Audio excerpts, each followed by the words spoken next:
Okay, let's say we're writing a song. Let's write a song in the key of G major. Okay, so we're working on our song. It's in the key of G major. I know all the chords I can use, right? Because I use my diatonic chord progression and it shows me all my possible chords that are in the key of G major, right? So I'm playing around with those chords and I have, something comes into my head and I just think, I just need something different here. None of these chords are working. What else can I do rather than just use all the chords in my diatonic chord progression, right? I gotta have a new idea, something a little different. Something that is gonna sound a little out of place, but not a lot. It's still gonna be a nice sound. Here's what you're gonna do. You're gonna consult your friendly circle of fifths. You're gonna say, I'm in the key of G.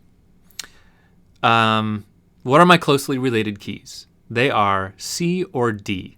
They are one accidental away, right? G has one sharp, C has none, so it's only one accidental away, and D has two. Let's say we decide to go to D, okay? Now, there's two things I could do here. I could do a key change, but we're not really talking about key changes right now. What we're talking about is just borrowing from a closely related key, and you can do this. So what we're going to do is we're going to look at all the chords in the key of D and see if any of those will work, right? We're just going to borrow one from a closely related key. So let's have a look at that. Okay, so here's my diatonic chord progression in the key of G major. Let's review it real quick and look at what my chords are. So these are the chords I've been using in my song, right? G major, that's our one chord. Our two chord is going to be an A minor chord.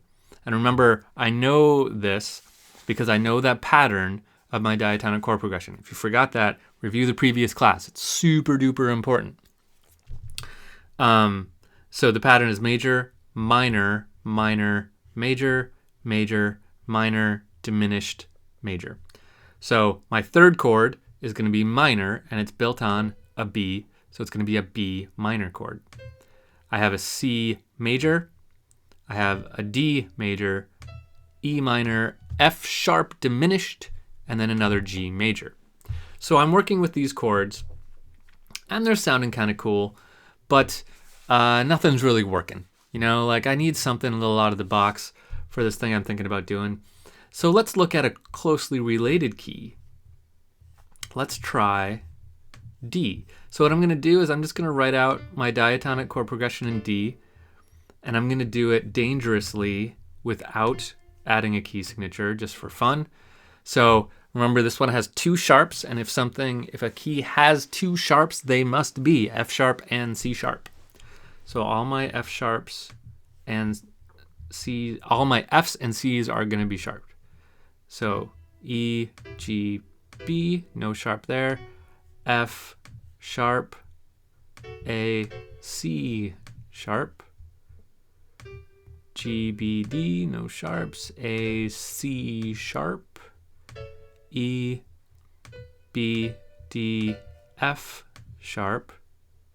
C sharp, E, G, and D, F sharp, A. Okay,